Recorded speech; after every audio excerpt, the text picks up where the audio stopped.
नमस्कार, मेरा नाम डॉक्टर रजत रावत है। मैं एक इंटरवेंशनल कार्डियोलॉजिस्ट हूँ आगरा हार्ट सेंटर में। आज हम बात करने वाले हैं ब्लड प्रेशर और उसके टाइप्स की। क्या होते हैं ब्लड प्रेशर के अलग अलग टाइप्स। ब्लड प्रेशर जो होता है वो या तो एसेंशियल हाइपरटेंशन कहते हैं उसको, या फिर सेकेंडरी हाइपरटेंशन। एसेंशियल या प्राइमरी हाइपरटेंशन उस चीज़ को कहते हैं जिसका कोई कॉज निकल के नहीं आता है, पेशेंट एकदम नॉर्मल है ना। या फिर पेशेंट को कोई कोमॉर्बिडिटी नहीं है, या पेशेंट को कोई ऐसी परेशानी नहीं है जिसके नोन है कि ये बीपी बढ़ाता है, ऐसा कुछ भी नहीं है। सारी चीज़ों के बावजूद, सब कुछ नॉर्मल होने के बावजूद उनका बीपी रेज्ड रहता है, तो उसको हम essential hypertension, primary hypertension label करते हैं। सेकेंडरी हाइपरटेंशन वो होता है जिसमें हाइपरटेंशन का कोई कॉज निकल के आता है सामने। हाइपरटेंशन की क्या क्या कॉजेज़ हो सकते हैं, बहुत सारे कॉजेज़ हो सकते हैं। वैसे तो हाइपर एल्डोस्टेरोनिज्म उनमें से एक कॉज हो सकता है। कुशिंग्स डिजीज़, कुशिंग सिंड्रोम एक कॉज हो सकता है। रीनल आर्टरी स्टेनोसिस एक कॉज हो सकता है। कोऑक्टेशन ऑफ एओर्टा कॉज हो सकता है। बहुत इंपॉर्टेंट, बहुत अंडर डायग्नोज्ड एक कॉज होता है जिसको कहते हैं ऑब्स्ट्रक्टिव स्लीप एपनिया, वो भी एक बहुत मेजर कॉज हो सकता है। ऐसे ही बहुत सारे अलग कॉजेज़ हैं जो हाइपरटेंशन कर सकते हैं। तो जैसे जैसे हम हाइपरटेंशन का ट्रीटमेंट करते हैं, वैसे वैसे हम साथ ही साथ उनकी जांच भी करवाते हैं कि कहीं कोई सेकेंडरी कॉज तो नहीं है हाइपरटेंशन का। अगर कोई सेकेंडरी कॉज निकल के आता है तो हम प्राइम जो कॉज है उसको भी साथ में ट्रीट करते हैं। और काफ़ी बार देखा गया है कि अगर हम जो कॉज है उसको सक्सेसफुली ट्रीट कर देते हैं तो ब्लड प्रेशर या तो कंट्रोल हो जाता है या फिर उसकी दवाइयों की बहुत कम ज़रूरत पड़ती है। ब्लड प्रेशर इसके अलावा भी टाइप होता है। वो एक्चुअली इसके अलावा भी टाइप नहीं होता है, इन्हीं, चाहे वो प्राइमरी हो चाहे वो सेकेंडरी हाइपरटेंशन हो, उसमें भी हमको पैटर्न के हिसाब से टाइप ऑफ हाइपरटेंशन देखने को मिलता है। पैटर्न ऑफ हाइपरटेंशन क्या होता है भाई? तो एक होता है कांस्टेंट हाइपरटेंशन की भाई हमारा ब्लड प्रेशर हर समय ही बढ़ा रहता है, चाहे वो दिन हो चाहे रात हो, हमारा ब्लड प्रेशर वो बढ़ा रहता है।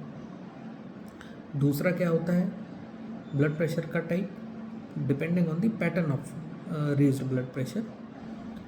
एक होता है वाइट कोट हाइपरटेंशन। आप लोगों ने कभी कभार नोटिस किया होगा कि कुछ कुछ पेशेंट्स होते हैं जिनका घर पे ब्लड प्रेशर नॉर्मल आता है, पर वो काम पे जाते हैं या फिर हॉस्पिटल जाते हैं, ब्लड प्रेशर बढ़ जाता है, तो उसको वाइट कोट हाइपरटेंशन लेबल किया गया है।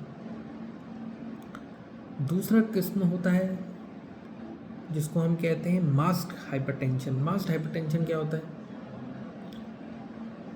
हॉस्पिटल में हम या क्लिनिक पे हम जब ब्लड प्रेशर ले रहे हैं तो ब्लड प्रेशर नॉर्मल आ रहा है, और वही पेशेंट का ब्लड प्रेशर जब घर पे लिया जा रहा है, एक कंफर्टेबल सेटिंग में लिया जा रहा है, तो फिर ब्लड प्रेशर हर समय बढ़ा हुआ आता है। तो ये मास्क्ड हाइपरटेंशन होता है, छुपा हुआ हाइपरटेंशन है ना, क्योंकि डॉक्टर के चेम्बर में नॉर्मल आ रहा है, घर पे बढ़ जाता है। तीसरा होता है नॉकटर्नल हाइपरटेंशन। अब ये नॉकटर्नल हाइपरटेंशन क्या चीज़ है भाई? तो नॉकटर्नल हाइपरटेंशन वो चीज़ है जिसमें रात को या तो पेशेंट जब सोने जा रहा होता है या फिर सोते टाइम ब्लड प्रेशर बढ़ता है। अच्छा, ये जो वाइट कोट हाइपरटेंशन है, मास्क्ड हाइपरटेंशन है, नॉकटर्नल हाइपरटेंशन है, ये इम्पॉर्टेंट क्यों है? इसका पैटर्न पता करना क्यों इम्पॉर्टेंट हो गया है? ये पैटर्न पता करना इसलिए इम्पॉर्टेंट हो गया है कि चाहे हमारा ब्लड प्रेशर हॉस्पिटल में या क्लिनिक में बढ़ा हो, या हाइपरटेंशन हमें या ब्लड प्रेशर हमारा घर पे बढ़ा हो और हॉस्पिटल में नॉर्मल आता हो, या फिर नॉकटर्नल हाइपरटेंशन हो जिसमें ब्लड प्रेशर पूरे दिन ठीक रहता है, जैसे जैसे रात आती है वैसे वैसे बढ़ने लगता है।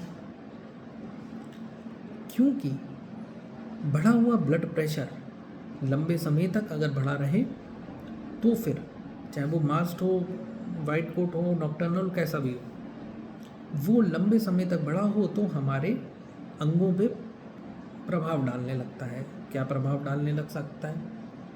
सिर में दर्द चालू हो सकता है, बहुत लंबे समय तक, बहुत लंबा समय तक जो ब्लड प्रेशर बढ़ा होता है, या बहुत तीव्र जो ब्लड प्रेशर होता है, बहुत सीवियर हाइपरटेंशन जिसको कहते हैं, उसमें हमें स्ट्रोक भी हो सकता है, दिमाग की नस भी फट सकती है, हार्ट अटैक भी हो सकते हैं, हार्ट फेलियर हो सकते हैं। ऐसे ही हमारे जो किडनी है, जो गुर्दे भी काम करना कम कर सकते हैं।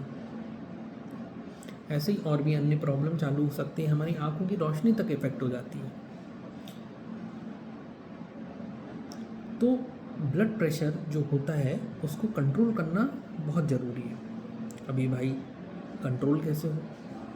तो सबसे पहले तो आप अपना लाइफस्टाइल सुधारें। लाइफस्टाइल कैसे सुधारें? अगर आपका जो वज़न है वो बढ़ा हुआ है तो फिर आपको पहले तो वज़न कम करने की ज़रूरत है। अगर आप तेल की चिकनाई ज़्यादा खाते हैं, नमक मिर्च मसाले ज़्यादा खाते हैं, तो वो भी थोड़ा कम करें। जो स्ट्रेस है, जो तनाव है, उसको थोड़ा कम करें। अच्छे से नींद लें। अगर आपको ऑब्स्ट्रक्टिव स्लीप एपनिया है तो उसका ट्रीटमेंट करें, बहुत ज़रूरी है। सेकेंडरी कोई कॉज ऑफ हाइपरटेंशन है, निकल के आता है, तो फिर उसको आप पकड़ें और उसका ट्रीटमेंट लें। और नियमित रूप से हल्की फुल्की एक्सरसाइज ज़रूर करें, चाहे वो योगा के फॉर्म में हो। मैं तो देखिए योगा काफ़ी लोग जैसे बुज़ुर्ग लोग होते हैं ज़्यादा नहीं कर पाते हैं, तो मैं तो चाहे वो यंग हो चाहे ओल्ड हो, सबको रिकमेंड करता हूँ वॉक करिए। बहुत जल्दी वॉक करने की भी बहुत ज़रूरत नहीं होती है, आप धीरे धीरे आराम से वॉक कर सकते हैं। बहुत बार देखा गया है कि अगर किसी का ब्लड प्रेशर जो होता है वो बढ़ा हुआ है और उनका वज़न भी बढ़ा हुआ है, तो अगर हम वज़न कंट्रोल करते हैं या वज़न नॉर्मल लेके आते हैं, या चाहे वो एक्सरसाइज हो, चाहे वो डाइट हो, चाहे वो किसी भी कारण किसी भी तरीके से ठीक किया जाए वो वज़न, तो ब्लड प्रेशर का जो दवाइयाँ हैं या तो ज़रूरत नहीं पड़ती है, या फिर जो डोज़ है बहुत कम यूज़ करनी पड़ती है। आगे चल के हो सकता है ब्लड प्रेशर की दवाइयाँ भी बंद हो जाएं। पर एक बात समझिए, अगर हमारा ब्लड प्रेशर बढ़ा हुआ है और हमारा एक फ़र्ज़ करिए कि हमारा जो वज़न है करीबन 100 किलो के करीबन है और हमारा ब्लड प्रेशर 160 के अराउंड है, तो हमारी स्टडीज़ में पाया गया है कि अगर for every 1 kilo of weight that you lose, जब तक आप नॉर्मल नहीं आते हैं वज़न के, तो हर 1 किलो पे आप जो ऊपर का जो माप है ब्लड प्रेशर का, वो करीबन 1 मिलीमीटर मरकरी तक कम हो सकता है, और जो नीचे का जो माप होता है ब्लड प्रेशर का, जिसको डायस्टोलिक ब्लड प्रेशर कहते हैं, वो करीबन 0.5 तक कम हो जाता है। अब तो मान लीजिए वो जो 100 किलो के व्यक्ति हैं, अगर वो 10% अपना वज़न लूज़ करें एक हेल्दी वे में, जिसको कहते हैं 90 किलो, तो उनका जो एक्सपेक्टेड जो ब्लड प्रेशर है वो कितने तक आएगा? वो आएगा हमारा एक अंदाजन, हम जो क्या कहते हैं अज्यूम करके चलते हैं कि जो एक्सपेक्टेड लाइफस्टाइल मॉडिफिकेशन से वो होता है, वो करीबन 160 से 150 तक आ जाना चाहिए। और अगर 100 के नीचे का वो है तो वो करीबन या तो 95 तक आ जाएगा, और 160/90 की बात करें तो 150/85 तक ऑलमोस्ट टच कर जाएगा, पर ये भी बढ़ा हुआ है।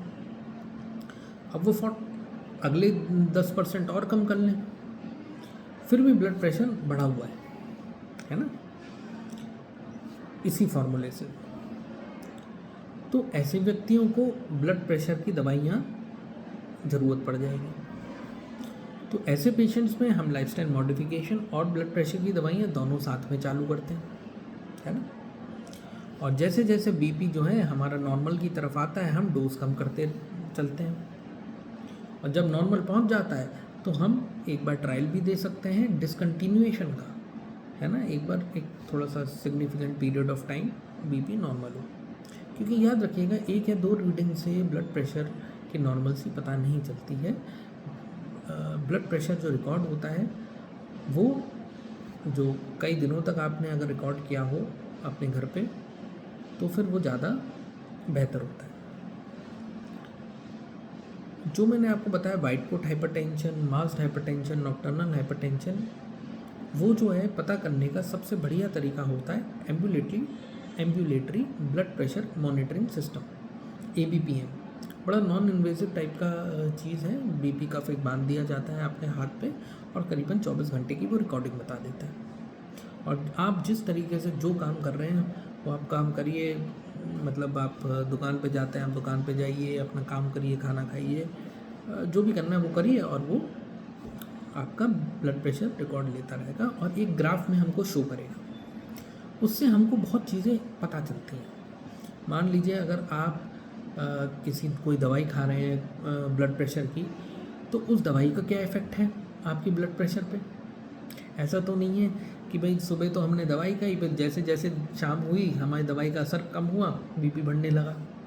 या जो नॉक्टर्नल हाइपरटेंशन है, भाई हम तो सो गए पर देखा कि हमारा जब सोने के बाद ब्लड प्रेशर एकदम बढ़ रहा है और हम सुबह सुबह जो उठ रहे हैं उस में दर्द, थकान के साथ उठ रहे हैं, जैसे पता नहीं कितना भारी काम कर लिया और रात में हमने, है ना। तो ABPM बहुत अच्छा तरीका है ये पता करने का और बहुत रेडिली अवेलेबल है, अंडर यूटिलाइज्ड टूल है। आई थिंक काफ़ी लोगों को, काफ़ी डॉक्टर्स को इसको करना चाहिए, है ना। बहुत अच्छी इन्फॉर्मेशन देता है, बहुत सटीक इन्फॉर्मेशन देता है। साथ ही साथ ABPM जो होता है हमारा डिपर्स, नॉन डिपर्स को भी पता चलता है। जैसे जैसे सुबह होती है ना, तो एक या फिर जो रात का समय होता है उसमें एक 10% का डिप आना चाहिए आपका ब्लड प्रेशर में, है ना। और मॉर्निंग फिर सर्ज होती है। अच्छा, जिनमें रात में ये ब्लड प्रेशर का डिप नहीं आता है 10% का, तो आप प्रेडिक्ट कर सकते हैं कि उनमें हार्ट की प्रॉब्लम या जो सेरिब्रोवैस्कुलर एक्सीडेंट, स्ट्रोक या ब्रेन हेमरेज की जो प्रॉब्लम होती है वो उसके ज़्यादा रिस्क है। सो ऐसे पेशेंट्स को दवाई हम थोड़ा जल्दी स्टार्ट कर सकते हैं। ऊपर वाले ने चाहा तो कभी ये प्रॉब्लम आती भी नहीं है फिर आगे, है ना। तो देखिए, सिंपल सी बात है, अपनी बीमारी के बारे में जानें। और ये बीमारी क्या है, ये तो I think it is a lifestyle disease. जो क्रॉनिक लाइफस्टाइल डिजीज़ में जैसे हाइपरटेंशन होता है, डायबिटीज़ होता है, it is a lifestyle disease, है ना। तो उसके बारे में आप जितना जानेंगे उतना अच्छा है ना। कभी किसी चीज़ से घबराइए नहीं, जो भी प्रॉब्लम है अपने डॉक्टर्स के साथ शेयर करिए। कभी कभार आपको जो इरेलीवेंट चीज़ लगती है वो हो सकता है डॉक्टर के लिए जानना इम्पोर्टेंट हो जाए।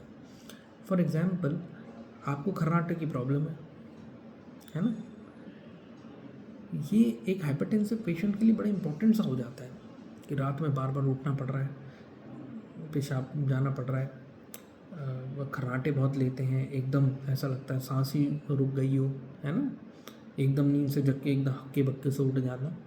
तो ये सब बड़ा इम्पोर्टेंट हो जाता है एक डॉक्टर के लिए अगर आप ये इन्फॉर्मेशन देंगे।